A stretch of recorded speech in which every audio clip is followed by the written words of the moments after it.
you pay a transaction fee to set up the thing, and then you can play the game of chess blockchain. And then when you want to set up a payment channel with someone else, you have to pay transaction fees to do the setup.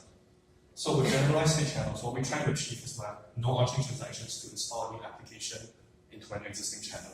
So if two people have a generalized state channel in between them, it should be possible for them to install new applications, kind of like a new game or a new something like that, without any on-chain transactions.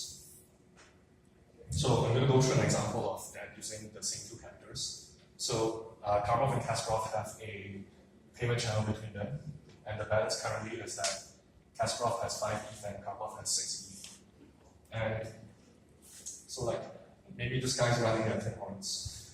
So he says so I'm just going through an example of them using the payment channel. So they negotiate buying the coffee. So in order to buy the coffee, we do the same thing as in payment channels. We sign the updated thing and then we send the coffee over. But the difference here is now, Karpov says there's this new game called Go, which he just discovered. It's a really nice game. He offers to play the game in the channel.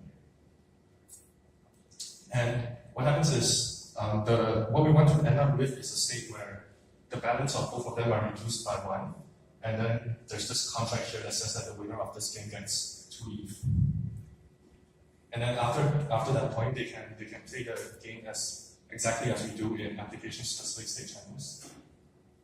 And then in this case, Kasparov lost the game, so he gets 2 Ether. So sorry, Karpov gets 2 Ether.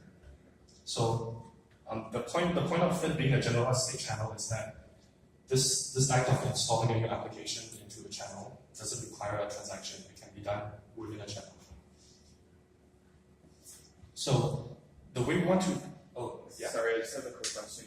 So let's say in a game, I know I'm losing and I don't want to pay right? So I can just refuse to sign future states. Is there a way to punish that? Is there a way to just I'm still willing to pay, only I sign it, it's negative. Right, that's a good question, and it kind of gets to the it is a very good question. So the point there is, for example, if I'm playing a chess game with someone and I see that I'm losing the game, I can just stop signing updates. And the other person could, if he really wants to finish the game, he can go on chain and he can say, this is the latest state. The other guy is, okay, so he would say, this is the latest state. I am not responding to him. And so then the blockchain can enter a challenge period and I will have to submit my move to it. So in that case, the safety is retained in the sense that he can still finish the game, but he's basically causing me to play the entire transaction on chain. And basically this is unavoidable in this sense because and we talk about this in our paper, and the reason is that the blockchain cannot distinguish between the two cases where I am unavailable and someone else is simply claiming that I'm unavailable. So, but we have some mitigations around that we talk about in the paper, but for actually solving it, I don't think that's possible. Any other questions? That's fine. Yeah. So okay. So I'll get back to the generalized state channels thing. So if you think about it, what we really want to do is to instantiate a new contract within the existing channel, right? So when I say install a new application, you can think of it as enter into a contract. So this thing here where we transition from this state into this state, it's the end result of this is that Karpov and Kasparov are bound by the terms of this contract, and the contract says whoever wins this game gets 2 Ether. Right. So that's the question we have to solve, and the thing we call this in our paper is counterfactual instantiation. So it's kind of the analog of it's the analog of instantiating a contract but doing it off-chain. So the way we kind of do it is with code-based addressing scheme. And kind of what this word means, a code-based addressing scheme, is basically that, like currently in Ethereum, when you deploy a contract, the address of the contract is computed by, I think, the norms of the sender and kind of other stuff like that. But like what we really want it to be computed by is the what we really want is for the address of the contract to be computed just based on the code of the constructor and the constructor parameters. And I'll explain with an example kind of what that means and why this allows us to do counterfactual instantiation. So imagine you have a multi-sig wallet on chain with 10 ETH inside.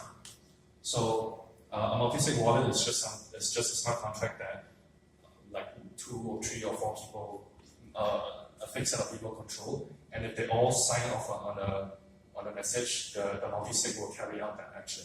And kind of like the really old multi-sigs in the when Ethereum was kind of like first created, they only let you send ETH. So like it would be like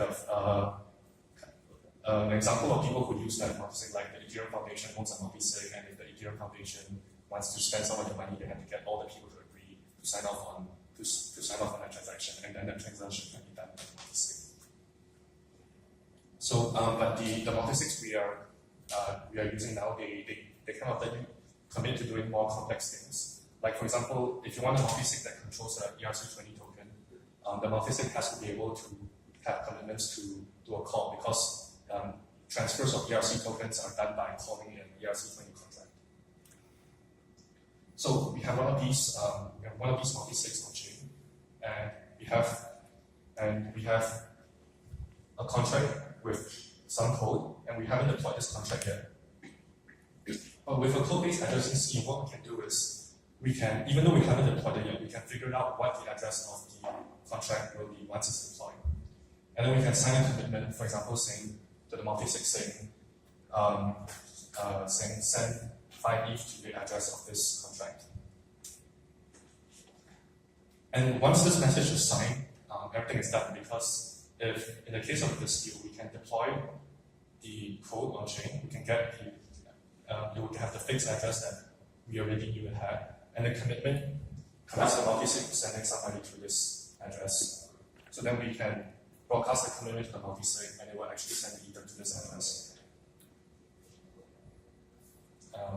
which is depicted here. The multi-sig loses 5 ETH, and this contract gains 5 ETH. So we don't have code-based addressing in Ethereum today, but we kind of simulated it with a registry smart contract in our framework. So this registry smart contract is a contract that maps counterfactual addresses to deployed addresses, where you can kind of think of it as similar to how DNS maps domain names to IP addresses. So counterfactual addresses are things that are deterministic.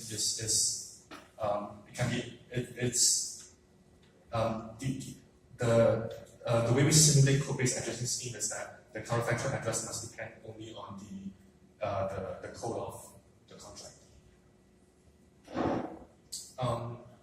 Anyone have questions about this section of the talk that I just went through?